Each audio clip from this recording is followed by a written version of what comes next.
Right now, you see yourself as an isolated biological machine sitting inside a cold physical universe. It feels undeniable. But the neuroscience, the deeper physics, the analytic philosophy, and the mystics all point to the exact same conclusion. You are completely wrong about who you are.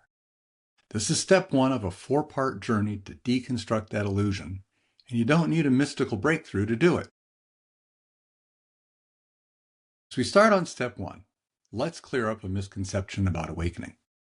Awakening isn't an all or nothing event. It happens across 3 convenient horizons, as I put them. First, the intellectual shift. This is purely cognitive. It's where you realize materialism doesn't hold water, and you logically accept that unified consciousness is the baseline. This alone fundamentally alters your behavior and your anxieties. Second, the experiential glimpse, a temporary rift in the ego where you taste universal stillness. Once you see it, you can never go back to seeing the world as meaningless, and you won't see it the same way again. Finally, the abiding realization, the permanent relocation of identity, where you stop seeing yourself as a person experiencing the universe and realize you are the universe experiencing a person. This series is built to meet you at any of those 3 horizons. Let's look at the first crack in the lens, step 1. And I'm going to start with a story from the movie Regarding Henry, starring Harrison Ford. Ford plays Henry, a ruthless but very successful New York lawyer. He wins his cases, he wants nothing but winning, and he's willing to do what it takes, even if it crosses some ethical boundaries, to do that winning. So he's very successful at his firm, and of course his personal life is kind of falling apart. His marriage is falling apart because he pays all his attention to work and not to his marriage. He does not make any of his daughter's various important events, and he really probably doesn't care much about that. And even to the point where he is now having an affair with a colleague.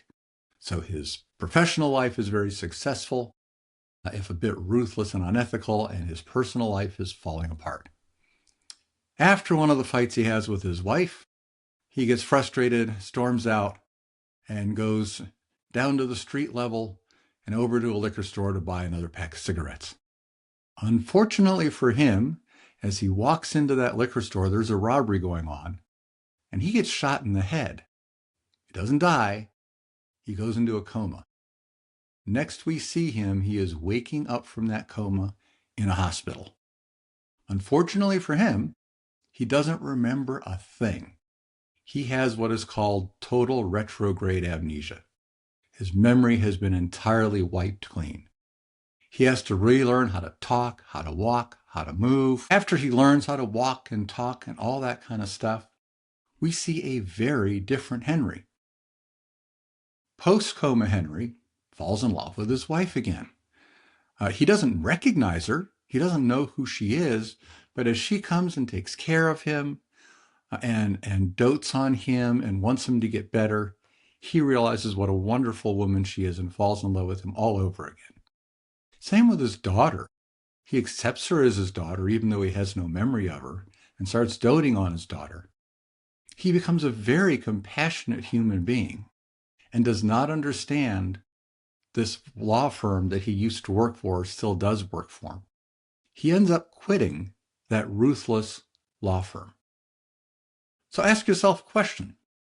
Which one is the real Henry? The ruthless lawyer from before he got shot, or the loving father who woke up from the coma? Is he somehow both? To Henry, his life started the moment he opened his eyes in that hospital bed, and the old Henry only exists in stories. Which, of course, is kind of how we see ourselves. We tend to see ourselves as a story of collected memory. This is what neuroscientists see it as. We stitch a narrative together from rather flawed memories we have of our past.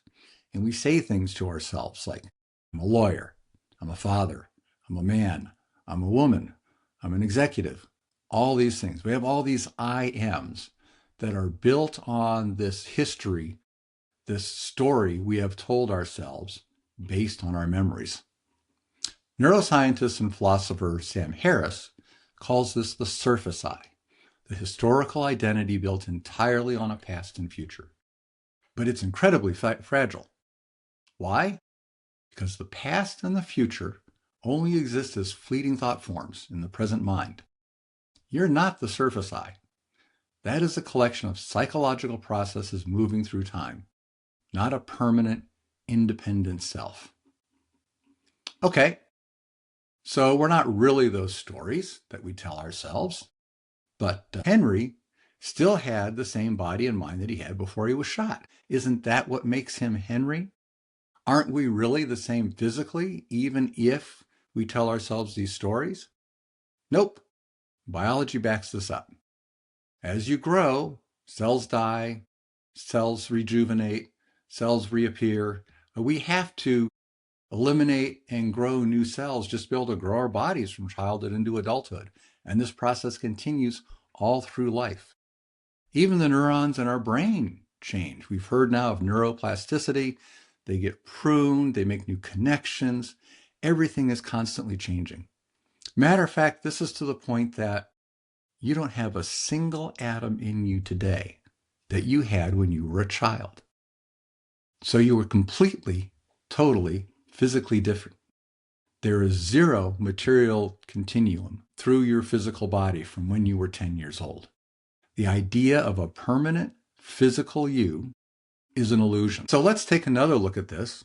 The Buddhists have a way of going through this by performing a simple exercise that can help you see this.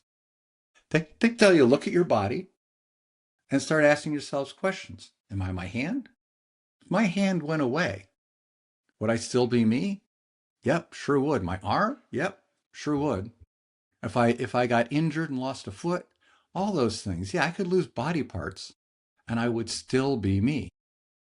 Now, how about my thoughts? Surely I'm the one thinking my thoughts. Well, if I watch my thoughts, if I simply watch them rise and appear in my mind, I realize that those thoughts simply arise and disappear. What remains is the witness, the one watching the thoughts. So I'm not my body, I'm not my brain, I'm not my thoughts, I'm not my mind. When you look deeply enough, you find plenty of experiences, but you never find an independent, isolated self running the show.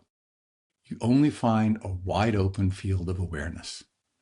Neuroscience confirms we are a constructed self, a beautifully spun tale told by a fragile brain. But realizing this fiction is not depressing. It's the ultimate freedom. Like Henry, you don't need to be anchored to the personality traits of your childhood. You're not chained to the mistakes of you in your 20s. You're completely free right now to step out of the story and simply be the awareness that is watching it unfold.